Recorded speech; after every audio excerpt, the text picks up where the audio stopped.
Assalamualaikum warahmatullahi wabarakatuh. Waalaikumsalam warahmatullahi wabarakatuh. Alhamdulillahirabbil alamin. Sedulur-sedulur sekalian, sahabat Ngopi Disik. Malam hari ini kita berkumpul kembali ngopi disik. Ngopi disik. Ngolah pikir, diskusi asik. Ya, ngopi dulu. Ya, ngopi, monggo. Ngopi, asik. Ya.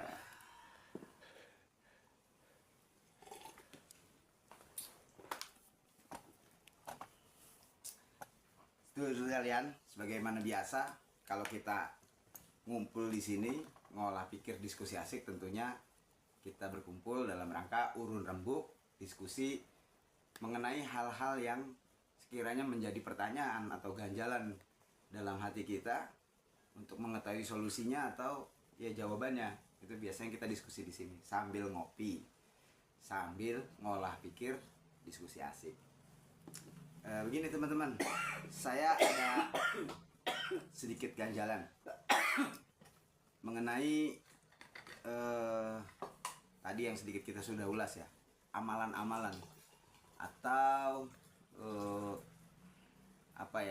wirid-wirid tertentu yang katanya itu kalau kita gunakan, contoh itu di salah satu sumber hadis yang mungkin ini kebenarannya juga masih Allah alam ya, masih katanya bahwa dengan mengamalkan surat Waqiah 11 kali itu kita dipermudah rezeki kita. Terus bahkan sholat duha yang sudah tenar itu kan, hampir semua orang, mungkin seorang muslim itu pernah melakukan sholat duha yang katanya juga itu mempermudah rezeki. Terus juga ada amalan surat kahfi. Nah, kalau malam Jumat itu nggak usah yasinan, surat kahfi aja. Nah, itu ada yang bilang gitu. Kenapa? Karena surat kahfi itu salah satu fadilahnya, keutamaannya bisa mendatangkan rezeki. Nah, ini sedikit membuat saya gamang ya. Apa iya? Gitu. Apa benar hal itu bisa terjadi gitu kan? Karena saya beberapa kali mengamalkan pun ya hal itu tidak terjadi gitu. Jadi apa yang menjadi input buat saya begitu saya amalkan itu tidak sesuai dengan kenyataannya, tidak sesuai dengan fakta fadilahnya gitu loh. Nah, setiap amalan itu kan kita butuh fadilahnya kan. Nah, itu seperti itu gitu. Nah, ini bagaimana nih menurut teman-teman yang hadir di sini nih? Gimana Pak Dedi? Menanggapi hal ini seperti apa ini? Ini kayak gimana sih sebenarnya? Memang hal itu sering kita lakukan ya. Ya. Kita sedang mendesak apa-apa tuh langsung tanya sama orang, apa sih amalannya untuk ini. Cari buku-buku doa-doa kan yang untuk fokus mendapatkan yang kita inginkan. Ya. Rata demikian memang begitu. Tidak ada yang langsung ada hasilnya yang kita dapatkan. Mungkin ya ini bisa terjadi karena tergantung siapa yang membacakannya. Karena masing-masing kita mungkin ada info ini ya, ada energi yang kita keluarkan kepada alam ini sehingga membuat dia memberikan balik suatu input buat kita gitu kan. Pernah itu kan. Jadi memang katanya juga Masih katanya. iya. Ya, oke, lanjut. Dari mulut siapa dia keluar dalam gitu. doa tersebut. Dalam doa tersebut. Mungkin kita belum mempunyai energi dalam doa tersebut gitu. Yeah. Mungkin belum ada hasilnya buat yang kita terima, apa hasilnya itu belum ada gitu. Oke. Jadi kesimpulannya apapun yang kita amalkan itu masih katanya kan ya. Faktanya itu sesuai tidak menurut Kang Dedi? Faktanya Belum terbukti. Oke. Intinya itu belum sesuai dengan faktanya ya. Ini berarti kebimbangan kita sama sebenarnya nih. Sama. Oke, Mbak Nur gimana Mbak Nur? Mbak Nur. Kalau pendapat saya, rezeki itu milik Allah. Oke, siap. Kalau ada amalan sebagainya ini dan itu dan sebagainya, ya kalau pas kebetulan itu dikabulkan, kalau enggaknya disalahin Allah juga. Nah. Oh iya. Oke. Kan kita bertentangan sama yang maha kuasa. Maha kuasa. Iya. Makanya saya nggak perlu amal-amal kayak gitu kalau saya. Udah itu milik Allah aja gitu aja. Iya, jadi pemberian dari Allah gitu aja. Mbak Nur menjawab itu nggak perlu dilakukan karena tidak sesuai faktanya kadang. Ya. Gitu. Oke, masih katanya ya. Katanya, Katanya. kalau umpamanya iya kalau pas bener, kalau enggak Nyalain Allah. nyalain Allah. Nah, Iya. Oke. pokoknya siap. salahin. Iya. Iya. Ya, Ape. Oke, Mas Yasir. Iya, Mas Yasir, monggo gimana Mas Yasir? Kalau menurut pemikiran saya itu hanya membutuhkan waktunya belum tepat, mungkin belum cocok, ataupun kita perlu mengkoreksi diri apa penyebabnya yang bisa menahan semua doa kita yang belum Terkabul gitu. Iya. Oh. Jadi amalan itu sesuai faktanya atau katanya? Atau Kalau- gini lah, pertanyaan saya. Kalau Pernah nggak Mas Yasir mengamalkan satu amalan yang sehubungan dengan rezeki itu, kemudian amalan itu mendandakan fadilah sesuai dengan apa yang Mas Yasir inginkan? Pernah? Kalau menurut saya itu tergantung dari keyakinannya. Kalau diri sendiri yakin, begitu yakin akan amalan itu, berarti ya ada kemungkinan besar Tapi itu pernah. akan terjadi. Pertanyaan saya pernah nggak? Belum pernah. Pernah nggak? Jujur aja. Saya belum. Belum. Belum. Intinya Saya sendiri belum. katanya tidak sesuai dengan faktanya gitu kan? Iya. Katanya tidak sesuai dengan faktanya. Oke. Bang Andri sekarang. Ini Ya. Bang Andri yang biasa ngamal-ngamalin nih. Bukan. Amalan-amalan nih. Gimana Bang Andri? Cerita sedikit. Nih oke, cerita sedikit. Dulu sebelum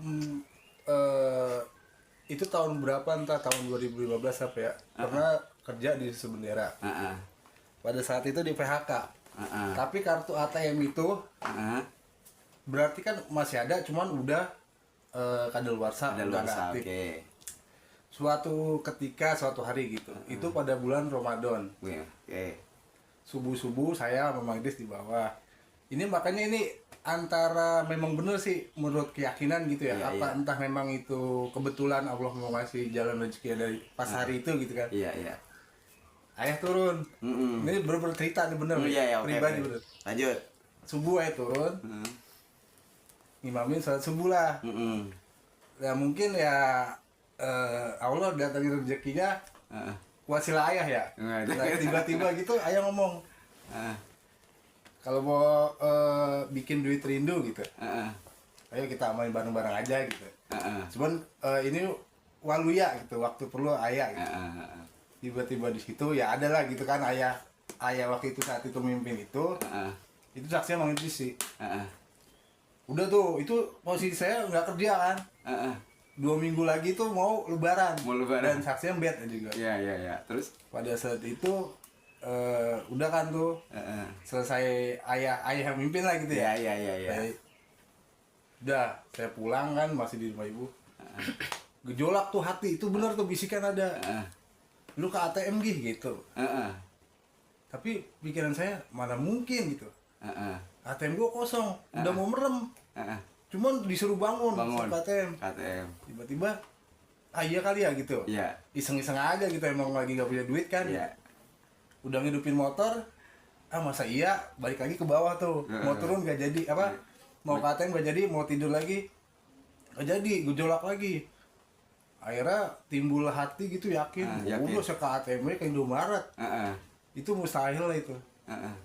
Nggak tahu tuh siapa yang gerakin, tahu-tahu saya ngecek ATM kita harusnya 0 ya. Heeh. Ada duit 4 juta. 4 juta. Saya telepon Mang Idris. Iya. Mang gitu, bisa ke sini ya Indomaret. Heeh. Ini nggak tahu nih, ini bener apa enggak sini duit 4 juta apa cuman 40.000 gitu. Iya. Wah ini mah bener kan 4 juta gitu. Iya. Wah saya nggak tahu duit siapa gitu. Saya telepon keluarga.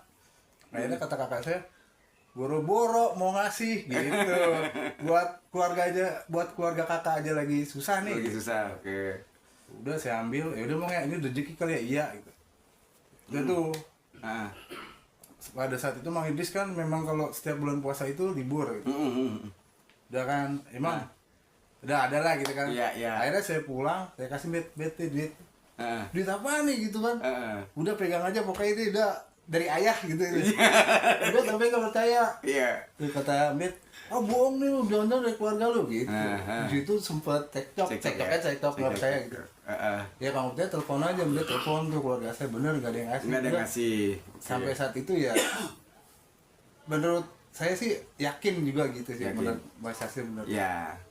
Jadi Antara keyakinan apa entah memang Allah pada saat itu memang mau ngasih saya rezeki cuman lewat dari situ gitu. ya intinya gini.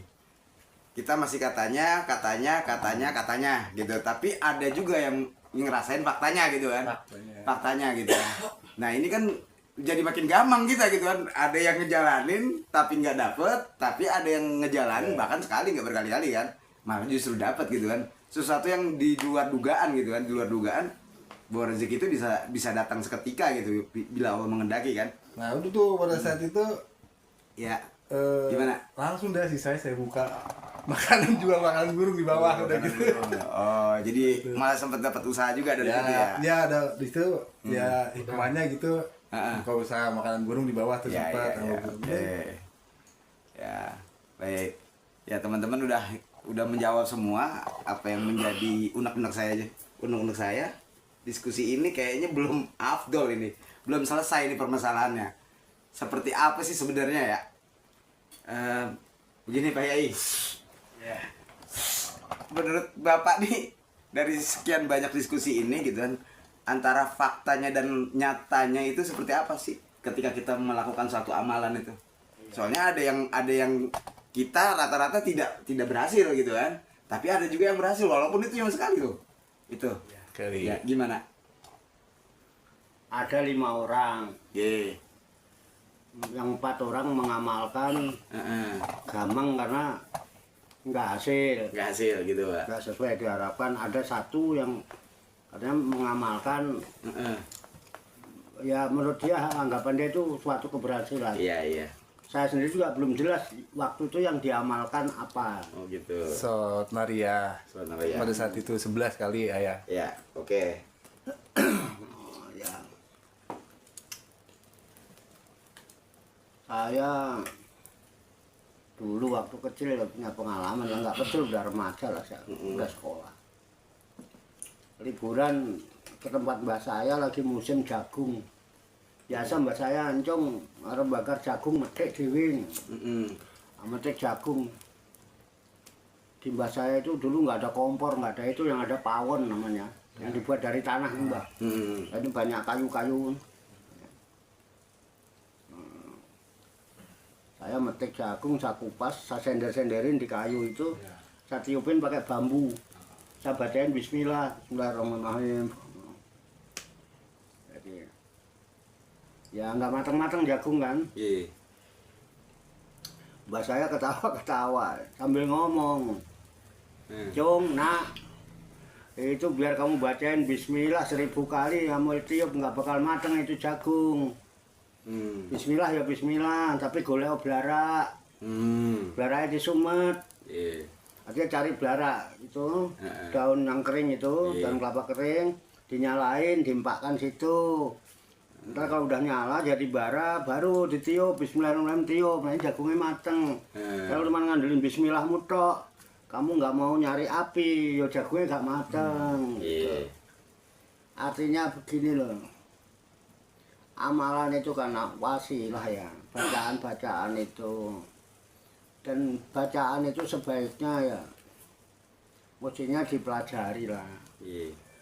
Bacaan itu fungsinya untuk dipelajari, dimengerti, dipahami maknanya, diamalkan, itu mesti ada hasilnya. Iya. Kalau cuma dibaca-baca tok, ya bukan nggak baik ya baik ya. Apalagi nggak ngerti gitu ya. Ya nggak ngerti, apa yang dibaca juga kagak ngerti ya kan. Ya, akhirnya juga banyak orang zaman Nabi aja. Ada orang pusing di rumah karena utangnya banyak. Utangnya banyak. Dia di masjid terus saya yang hindarin kan. Di rumah kan pusing kalau ditagih orang apa. Di masjid terus. Akhirnya Nabi lihat kamu masalah di masjid enggak ini dilapor utangnya banyak. Utangmu nggak akan kebayar dengan kamu duduk aja di masjid. Kamu harus keluar usaha. Gitu. Asal kamu usaha punya niat biar utang, mesti utangmu kebayar. Jadi Nabi aja nggak mengiyakan dengan wiritan di masjid itu duit datang sendiri itu. Ya kan? Ya. Tapi kayak kalau kembali kepada kekuasaan Allah,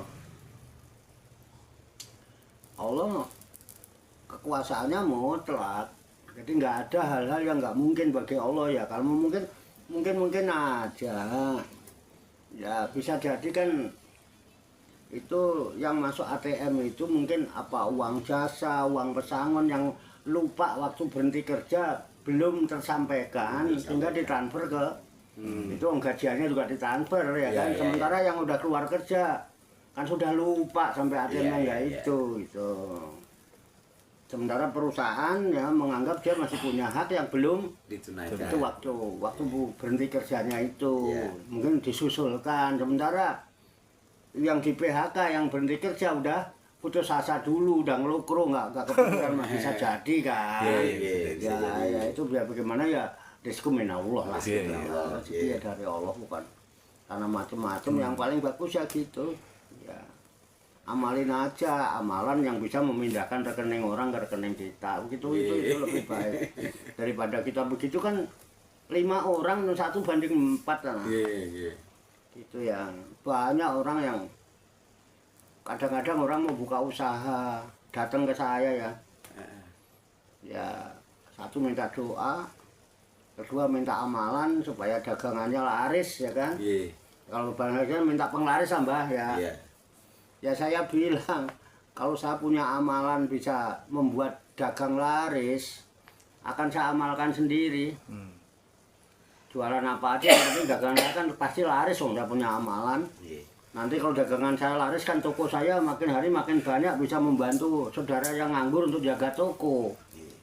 Kalau saya punya nih amalan bisa bikin laris dagangan. Nyatanya aku jualan sampai sekarang ya nggak tahu untungnya Pak Badi piro ini piro gak ngerti. Tapi intinya ya nyatanya saya juga tetap bisa makan, bisa ngopi, bisa ngerokok gitu ya. Gitu. Nah, ya kembali kepada perjalanan hidup ini. Kalau orang nggak punya kesadaran apapun usahanya nggak akan membuat dia nyaman dalam hidup. Karena masih ada kemelekatan. Kemelekatan itu banyak, ada kemelekatan orang, kemelekatan dengan uang, kemelekatan dengan istri, kemelekatan dengan anak. Itu nggak akan membuat orang senang. Beneran apapun yang bentuknya kemelekatan, ya segala sesuatu itu bisa. Ini apabila kita kembali melepas berbagai bentuk kemelekatan. Ketika itu belum, ya nggak akan ada pencapaian apapun. Tidak akan ada pencapaian. Yang harus kita sadari, toh dulu kita sendiri. Kita terlahir ke alam dunia juga sendiri. Di rahim itu sendiri, Pak. Tapi begitu ke alam dunia, di situ mulai itu menghadapi kesengsaraan. Susah kita.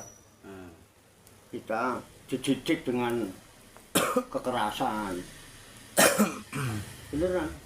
Yang menimbulkan kita tuh ya hidup serba nggak itu dididik dengan keserakahan. Karena apa? Kumpul orang. Kumpul orang banyak. Waktu sendiri enggak. Jadi bagaimana kita bisa kembali itu?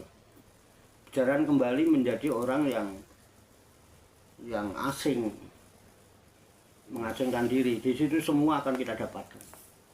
Intinya itu, bukan dari amalan macam-macam. Kembali aja. Kembali. Nah, kira-kira itu gambarannya ya. Gambarannya. Itu sebaiknya petunjuk kayak Al-Quran kayak apa, dipelajari, jadikan petunjuk, dipahami, diamalkan, disikapi. Jangan buat dalil-dalil khotbah doang. Nyari Quran mana besok jadwal khotbah Pak loh. Nah, ini itu yang jadi masalah. Itu pun membuat masalah buat dirinya sendiri aja udah bermasalah itu. Kalau dirinya bermasalah, bagaimana dia mau menyikapi hal-hal yang lain udah pasti penuh masalah. Kira-kira gitu kira-kira. Nah, monggo nanti kita itu. Ya. Terima kasih, Jawarto. Kalau mau diulas. Ya. Gimana rekan-rekan nih, teman-teman semua? Puas nggak dengan jawaban itu Puas. tadi itu? Puas. Ya. Bang Andri puas. Mas Yasir? Puas. Artinya kita menemukan solusinya tuh dari situ ya. Pak Mbah Nur, puas. Mas Dedi gimana? Ada yang mau ditambahkan atau gimana? Ditanyakan ya. Oh, ditanyakan. Monggo. Jadi disinggung masalah kemelekatan anak kan ya. Ya. Masing-masing kita mungkin punya anak ya, Andri anak Ya. semuanya itu seperti apa atau bagaimana bentuknya yang disebut dengan kemelekatan terhadap anak itu seperti apa bentuknya kan, yang membuat kita itu tidak seperti dulu ketika dalam kandungan gitu kan, masih sendiri gitu. Cukup itu dulu. Ya. Kita bicara kenyataan pengalaman itu. Lebih enak mana dulu sampean nggak punya anak dengan sekarang punya anak.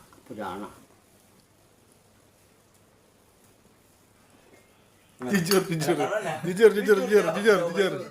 Jawab jujur, jawaban jujur. Jawabannya jujur. Enak sekarang itu Punya anak. punya anak.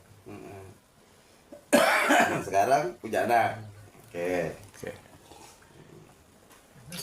Enggak dibuktikan dulu enaknya di mana punya anak. Enaknya ketika Enggak mau saya katanya tuh omong-omong.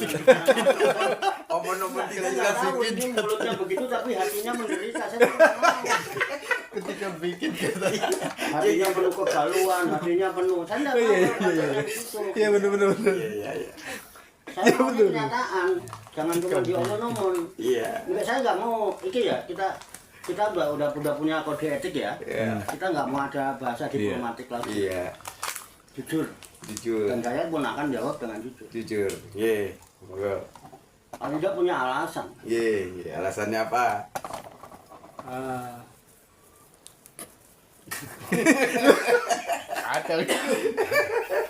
Artinya apa? Iya. Saya nggak mau ngarang ya. Iya. Jangan ngarang-ngarang. Iya, karena Bener-bener emang ini saya ngerasakan begitu. Iya. Jadi kalau ngarang itu bukan dari dalam itu. Iya. Argumentasi yang dibuat-buat. Iya. Ada rasa senang kan? Senang. Oke. Senang punya anak. Kita punya anak gitu. Tapi yang namanya kita kan memang lain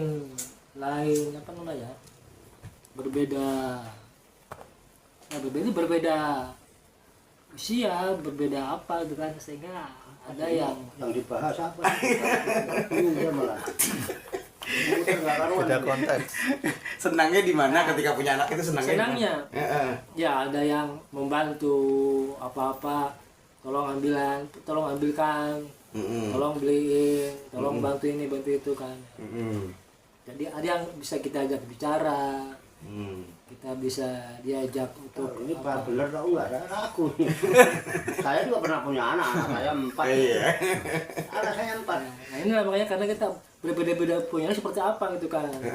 Nanti Pak Andi seperti apa punya anaknya. Ya itu terjawab dulu. Ya. Jadi lebih banyak enaknya gitu kan. Lebih banyak enaknya, Daripada gak enaknya. berarti ada nggak enaknya. Iya. Gitu. Jadi punya anak itu banyak enaknya daripada tidak enaknya. Iya. Gitu. Sekarang anak zaman berapa? Anak saya ada 3. 3. Berarti sudah ada kerumunan dong. Kerumunan. Kerumunan. Ya. Iya kan dari satu keluarga ada kerumunan. Kerumunan. Anak 3 aja udah berkerumun 4 dengan bapaknya ditambah di 1. 5. Sudah berlima kerumunan. Ada kerumunan. Ya kan? Iya. Saya pengen jawab yang jujur, tegas dan fakta gitu. Ketika kita sendiri dengan kita hidup dalam kerumunan, mana yang lebih enak? Kalau bicara dulu ketika dalam kandungan ya kita berpikir tidak dengan yang lain, cukup kita hanya ya kita saja gitu kan, kita belum punya apa-apa ya. Kita punya makanan di hidupnya karena dia. Tapi setelah kita berbeda dunia ke alam, Saya nggak nanya itu enakan mana gitu aja. Gitu kan. kalau enakan dulu juga saya lupa lagi tuh kan. Karena Iya. dalam alam itu Alam rahim ya? alam rahim. Iya, alam rahim. Lu pernah nggak usah rahim lah. Enakan bujangan apa amat udah punya istri. Saya itu maksudnya tadi gitu. Aku aja sekarang udah di dunia lah. Iya, Nggak iya, rahim iya. lah. Enakan Iya, bujangan apa? bujangan apa udah punya istri? Jawabannya itu enak mana gitu doang. Iya, Ada mana? alasannya Masih apa? bujangan apa punya istri? Fakta apa tidak? ya kalau bicara bujangan punya istri ya ya enak bujangan Enak bujangan. kadang-kadang Jadi Artinya enak sendiri lah dari enak sendiri. ya, Enak sendiri. lah itu kan Nah begitu. Nah kerumunan itu bagian dari kemelekatan. Ya. Kata. Itu.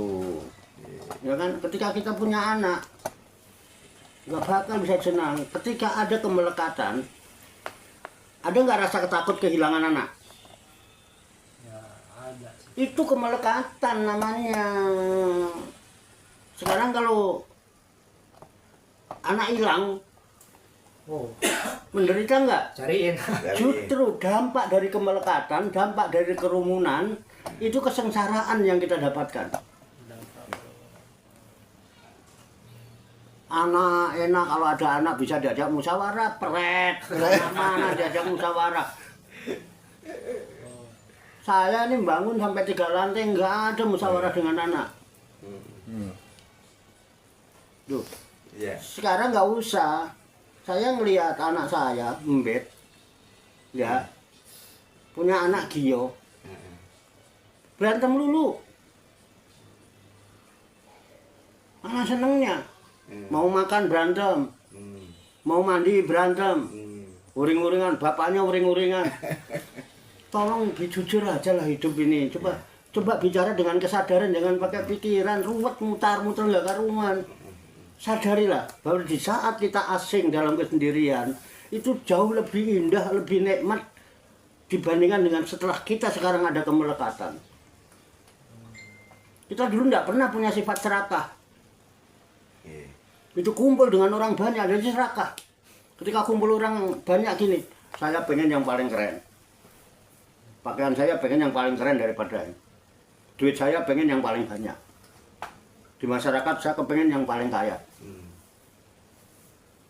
Itu yang kita hasilkan setelah kita ada dalam kerumunan. Jangan begitu dong. Buka kesadarannya. Saya kan tahu sampean bicara itu tulus apa hanya muter-muter di pikiran sampean. Tahu saya. Ya. Makanya mudah dipatahkan. Belum selesai juga udah bisa dipatahin itu. Aduh. Siap Bukan saya bisa membaca pikiran orang, bukan.